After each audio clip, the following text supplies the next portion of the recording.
আসসালামু আলাইকুম এভরিওয়ান, কেমন আছেন সবাই? আশা করছি আলহামদুলিল্লাহ সবাই ভালো আছেন। তো আমরাও ভালো আছি। তো যারা যারা ভিডিওটি দেখা শুরু করেছেন প্রতিদিনকার মতো রিকোয়েস্ট করছি না টেনে পুরো ভিডিওটি দেখবেন, আর দেখতে দেখতে যদি ভালো লাগে যায় অবশ্যই আমার চ্যানেলটি সাবস্ক্রাইব করে দিবেন। তো এটা হচ্ছে শুক্রবার বিকালের চিত্র, বিকাল মানে আসরের আগের। তো আমরা হচ্ছে মসজিদে নববীর দিকে যাচ্ছি। তো যাওয়ার সময় ঢুকতেই হাতের ডান পাশে বাম পাশে ছোট ছোট দোকান করে দেওয়া হয়েছে।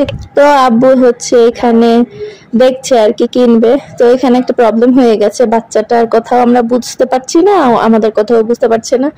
অনেকক্ষণ ওকে বোঝানোর ট্রাই করলাম, তো শেষেও খাতা কলম দিয়ে দিল। তারপরেও আমরা বুঝতে না পেরে অবশেষে না কিনেই আর কি আমরা চলে যাচ্ছি, যেহেতু বুঝতে পারছি না কি আর করার, কিছু করার নাই।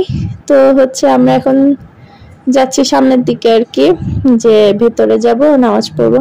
তো আজকে আপনাদেরকে একটা মজার জিনিস দেখাবো, যে আমরা সব সময় মসজিদে নববীর ছাতা ওপেনিং দেখেছি, ক্লোজিংটা কখনো দেখা হয় না ওইভাবে আমাদের। তো আজকে আপনাদেরকে আমি ক্লোজিংটা দেখাবো। এই যে দেখেন, মাশাআল্লাহ কি সুন্দর দৃশ্য। আমার মনে হয় আমি কথা না বলে আপনাদেরকে এই দৃশ্যটা দেখাই।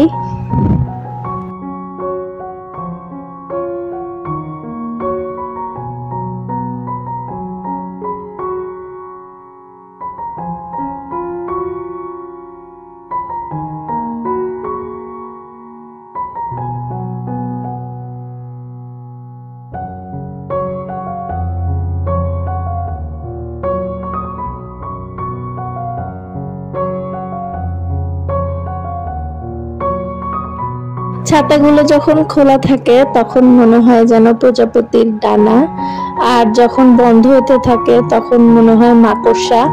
কারণ আমরা দেখেছি মাকড়সা যখন উপরের থেকে মানে উপরের দিকে চলে থাকে, আমরা যখন নিচের থেকে দেখি তখন অনেকটা এরকমই লাগে দেখতে। মাশাআল্লাহ, এই যে ছাতাগুলো বন্ধ হয়ে যাচ্ছে।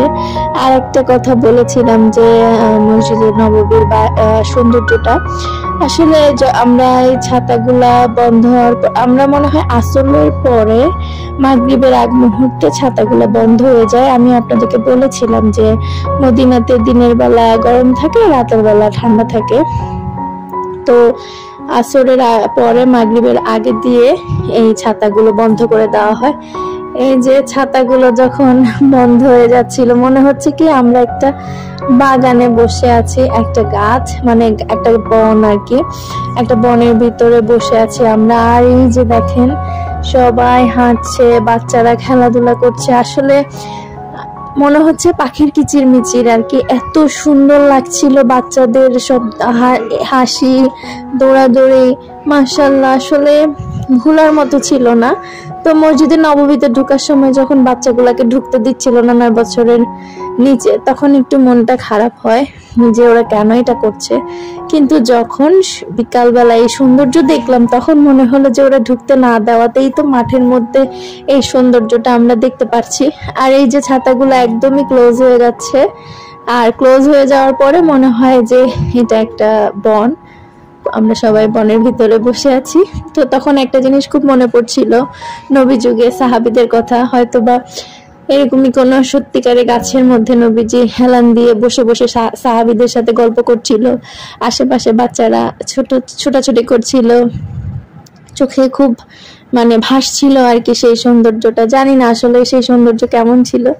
এই যে আপনারা জানি না কিরকম বুঝতে পারছেন, আমি চেষ্টা করেছি আপনাদেরকে দেখানোর, জানি না কতটুকু পেরেছি, কিন্তু ওই মুহূর্তটা আমার খুব ভালো লাগছিল।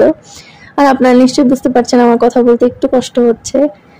আমার এখানে ওয়েদারটা না স্যুট করছিল না, ঠান্ডা লেগে বা জ্বর টর এসে, তো একটু কথা বললেই টায়ার্ড লাগে, তার উপরে প্রচুর হাঁটাহাঁটি হয়। তো আজকের ভিডিওটা আর বেশি বড় করছি না, আমরা এরপরে আর কি একটু শপিংয়ে গিয়েছিলাম, হালকা পাতলা চকলেট কিনেছিলাম। তো যাই হোক, আমি ভিডিওটা এখানেই শেষ করে দেই। অপেক্ষায় থাকুন নতুন আরো একটি ভিডিওর জন্য। আল্লাহ সবাইকে ভালো রাখুক।